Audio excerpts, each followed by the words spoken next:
किसी भी व्यक्ति की कोई भी बात बुरी लगे तो दो तरह से सोचो। यदि व्यक्ति महत्वपूर्ण है तो भूल जाओ और बात महत्वपूर्ण है तो व्यक्ति को भूल जाओ। रिश्तों का संबंध सिर्फ रक्त से नहीं होता। जो मुसीबत में हाथ थाम ले उससे बड़ा कोई रिश्ता नहीं होता। भगवान कहते हैं तुम सब कुछ मुझे सौंप दो, सारा दर्द परेशानी, और बिल्कुल हल्के होकर मुझे याद करो। धीरे धीरे तुम्हारा जीवन बदल जाएगा।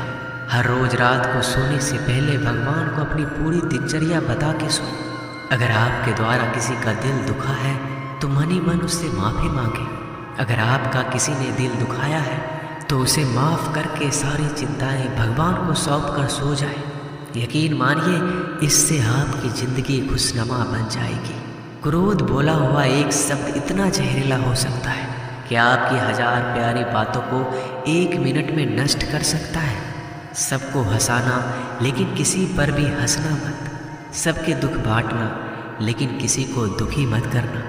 सबकी राह में दीप जलाना लेकिन किसी का दिल जलाना मत। यही जीवन की रीत है, जैसा बोओगे वैसा ही पाओगे। दुआएं और प्रार्थनाएं असंभव को भी संभव बना देती है। ईश्वर को ना हमारे तन की ज़रूरत है ना धन की, उसको तो बस पवित्र मन की ज़रूरत है। इसलिए वो हमें कुछ भी छोड़ने के लिए नहीं कहता, बस कहता है बच्चे मन से विकार छोड़ो, गंदे विचार छोड़ो। जो आने वाला है वो हमेशा गुजरे हुए कल से बेहतर होगा। यही एक सोच आपके जीवन में कभी निराशा नहीं होने देगी। झूठ कितना अजीब है, खुद बोलो तो अच्छा लगता है, दूसरे बोले तो गुस्सा आता है। खुशियाँ चाहे किसी के साथ भी बांट लो, पर गम हमेशा भरोसेमंद इंसान के साथ ही बांटना चाहिए। जीवन में समय चाहे जैसा हो, परिवार के साथ रहो तो सुख बढ़ जाता है, दुख हो तो बढ़ जाता है। सच्चा मित्र वही है जो उस समय में भी आपके साथ खड़ा हो जब सारी दुनिया आपके खिलाफ हो। आपके पास जितना भी है उसके लिए बार बार दिल से धन्यवाद कहे, हर वक्त कहे। यकीन मानिए जितना भी है वो जल्दी कई गुना हो जाएगा। प्रार्थनाएं और ध्यान इंसान के लिए बहुत ज़रूरी है, क्योंकि प्रार्थना में भगवान आपकी बात सुनते हैं और ध्यान में आप भगवान की बात सुनते हैं। श्री कृष्ण से कितना कुछ छूटा, पहले माँ छूटी, फिर पिता छूटे, फिर जो नंद किशोर मिले वो भी छूटे, संग साथी छूटे, राधा भी छूटी, गोकुल छूटा, फिर मथुरा छूटा। श्री कृष्ण से जीवन भर कुछ न कुछ छूटता ही रहा।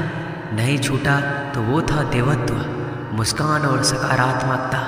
श्री कृष्ण दुखी नहीं उत्सव के प्रतीक है। सब कुछ छूटने पर भी कैसे खुश रहा जा सकता है, ये श्री कृष्ण से अच्छा कोई नहीं सिखा सकता। इसलिए हमेशा खुश रहें, सदा मुस्कुराते रहें। जीतने का मज़ा भी तभी आएगा जब लोग आपके हार का इंतजार करेंगे। गीता में लिखा है यदि कोई आपको अच्छा लगता है तो अच्छा वो नहीं, अच्छे आप हैं, क्योंकि उसमें अच्छाई देखने वाली नज़र आपके पास है।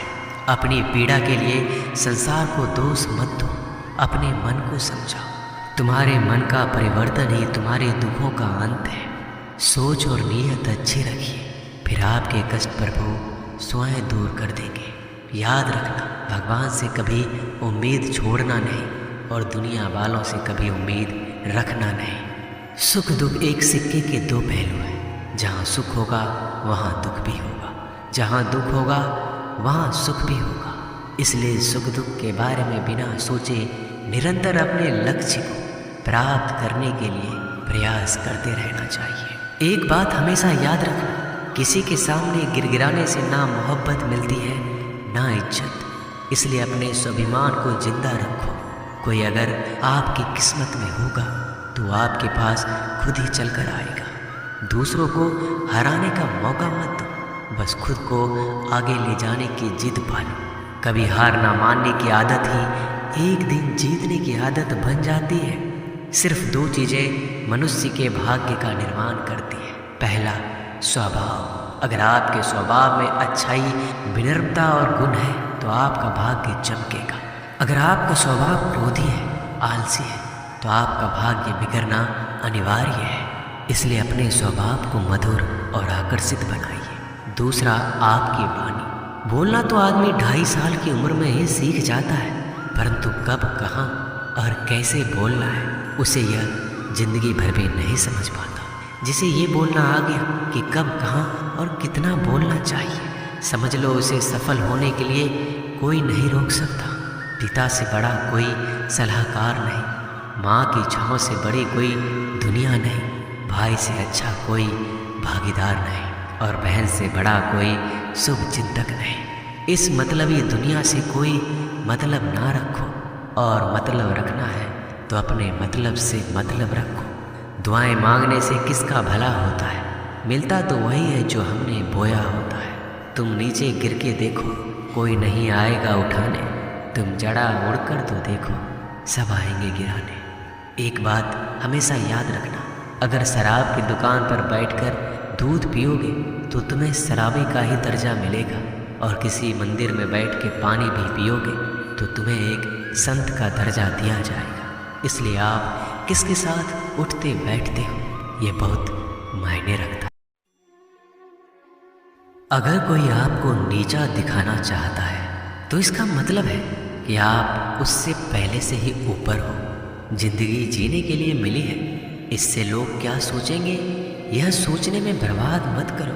किसी के बुरे वक्त में उसका हाथ पकड़ो, सहारा दो, उसे हिम्मत दो, क्योंकि बुरा वक्त थोड़े समय में चला जाएगा, लेकिन वह आपको दुआ जिंदगी भर देता रहेगा। मनुष्य सुबह से शाम तक काम करके उतना नहीं थकता जितना चिंता और क्रोध के एक क्षण में थक जाता है। संबंध परमात्मा से अच्छे बनाओ तो तुम्हें किसी की ज़रूरत नहीं पड़ेगी, तुम खुद सबकी ज़रूरत बन जाओगे।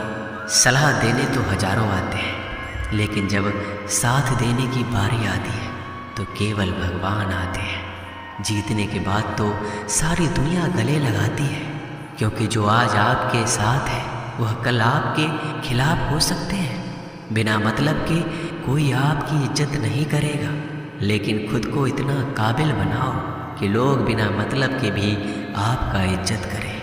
भगवान कहते हैं सोने से पहले तुम सबको माफ़ कर दिया करो, और तुम्हारे जागने से पहले मैं तुम्हें माफ़ कर दूंगा। भगवान ऑक्सीजन की तरह है जिन्हें आप देख नहीं सकते, लेकिन उसके बिना आप रह भी नहीं सकते। कोई और तुम्हारी मदद नहीं कर सकता, अपनी मदद स्वयं करो। आप खुद के सबसे अच्छे मित्र हैं और सबसे बड़े दुश्मन भी। इंसान तब समझदार नहीं होता जब वह बड़ी बातें करने लगे, बल्कि समझदार तब होता है जब वो छोटी छोटी बातों को समझने लगे। आप किस समय सही थे इसे कोई याद नहीं रखता, लेकिन आप किस समय गलत थे ये सब याद रखते हैं। सब दुख दूर होने के बाद ही मन प्रसन्न होगा, यह आपका भ्रम है। मन प्रसन्न रखो, सब दुख दूर हो जाएंगे, ये हकीकत है। किसी भी व्यक्ति की कोई भी बात बुरी लगे तो दो तरह से सोचो। यदि व्यक्ति महत्वपूर्ण है तो भूल जाओ, और बात महत्वपूर्ण है तो व्यक्ति को भूल जाओ। रिश्तों का संबंध सिर्फ रक्त से नहीं होता, जो मुसीबत में हाथ थाम ले उससे बड़ा कोई रिश्ता नहीं होता। भगवान कहते हैं तुम सब कुछ मुझे सौंप दो, सारा दर्द परेशानी, और बिल्कुल हल्के होकर मुझे याद करो। धीरे धीरे तुम्हारा जीवन बदल जाएगा। हर रोज रात को सोने से पहले भगवान को अपनी पूरी दिनचर्या बता के सोओ। अगर आपके द्वारा किसी का दिल दुखा है तो मन ही मन उससे माफ़ी मांगे।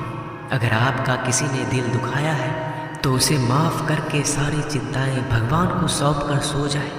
यकीन मानिए इससे आपकी ज़िंदगी खुशनुमा बन जाएगी। क्रोध बोला हुआ एक शब्द इतना जहरीला हो सकता है कि आपकी 1000 प्यारी बातों को 1 मिनट में नष्ट कर सकता है।